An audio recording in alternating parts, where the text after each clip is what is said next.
Hi hello friends, welcome to our smart kitchen. இன்றைக்கி வந்து நம்ம என்ன டிஷ் பார்க்க போகிறோன்னா, நாட்டுக்கோழி கிரேவி சூப்பராக எப்படி செய்யுதுன்னு பார்க்கலாம் வாங்க. ரொம்பவே குயிக்காக செஞ்சிடலாம் வாங்க. எப்படி செய்யுதுன்னு பார்க்கலாம். அதுக்கு முன்னாடி நம்மளோட சேனலை யாராச்சும் சப்ஸ்கிரைப் பண்ணாமல் பார்த்துட்டு இருந்தீங்கன்னா மறக்காமல் சப்ஸ்கிரைப் பண்ணிக்கோங்க. அப்போ தான் நம்ம ரெகுலர் வீடியோஸ் உங்களுக்கு வரும்.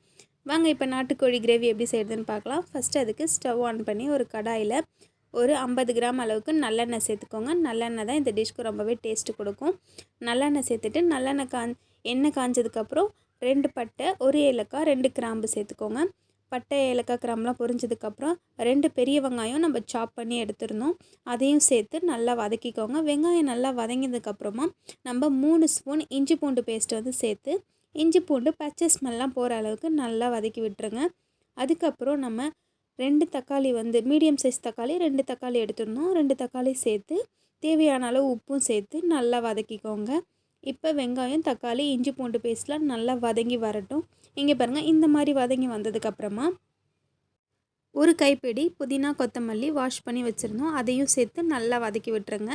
இது ரொம்பவே குயிக்காக செஞ்சிடலாம், ஆனால் டேஸ்ட்டு சூப்பராக இருக்கும். கண்டிப்பாக நீங்களும் இதே மாதிரி ட்ரை பண்ணி பாருங்கள். இப்போ வந்து 1/2 கேஜி நம்ம வந்து நாட்டுக்கோழி தான் எடுத்திருக்கோம். அதை வந்து நல்லா மஞ்சத்தூள், உப்புலாம் போட்டு நல்லா கழுவி வச்சுருந்தோம். இப்போ அந்த கறியை சேர்த்துக்கலாம். கறியுமே சேர்த்துட்டு நல்லா கலந்து விட்டுருங்க. கறி வந்து எண்ணெயில் கொஞ்சம் நேரம் நல்லா வதக்குங்க. வதக்கிட்டு நாட்டுக்கோழி வந்து வேகிறதுக்கு கொஞ்சம் டைம் ஆகும். கொஞ்சம்னா ஒரு 30 மினிட்ஸில் வெந்துடும். இப்போ வந்து நம்ம கறியை எண்ணெயில் வதக்கிட்டு அதுக்கப்புறம் அது கூட மசாலாஸ்லாம் சேர்த்துக்கலாம். 2 ஸ்பூன் மல்லித்தூள், 1 spoon garam masala, 1 spoon chicken masala, 1 spoon red chilli powder, இது எல்லாமே நம்ம சேர்த்துருக்கோம். சேர்த்து மசாலாஸ்லாம் நல்லா கறியோடு எண்ணெயோடு சேர்த்து நல்லா கோட் ஆகிற மாதிரி நல்லா வதக்கி விடுங்க. இது எண்ணெயிலே கொஞ்சம் நேரம் வதங்கட்டும். அப்போவே கொஞ்சம் வதங்கி நல்லா வெந்து வந்துடும்.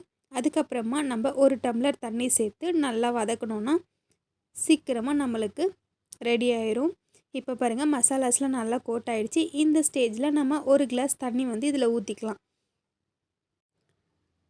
1 டம்ளர் தண்ணி ஊற்றி அதையும் நல்லா கலந்து விட்டுருங்க. இந்த தண்ணி வந்து நல்லா சுண்டி வற்றி வந்துச்சுன்னா கறியுமே நல்லா வெந்துடும். சூப்பரான டேஸ்டியான நாட்டுக்கோழி கிரேவி ரெடி ஆகிடுச்சு. கண்டிப்பாக நீங்களும் இதே மாதிரி செஞ்சு பார்த்துட்டு எப்படி இருந்துச்சுன்னு மறக்காமல் கமெண்ட் பண்ணுங்கள். சுடு சுடு சாதத்துக்கு கூட இதை கலந்து சாப்பிடும்போது டேஸ்ட்டு சூப்பராக இருக்கும். ட்ரை பண்ணிவிட்டு எப்படி இருந்துச்சுன்னு சொல்லுங்கள். இங்கே பாருங்கள், சூப்பராக நாட்டுக்கோழி கிரேவி நமக்கு ரெடி ஆகிடுச்சு. நெக்ஸ்ட் ஒரு வீடியோவில் பார்க்கலாம். பாய்.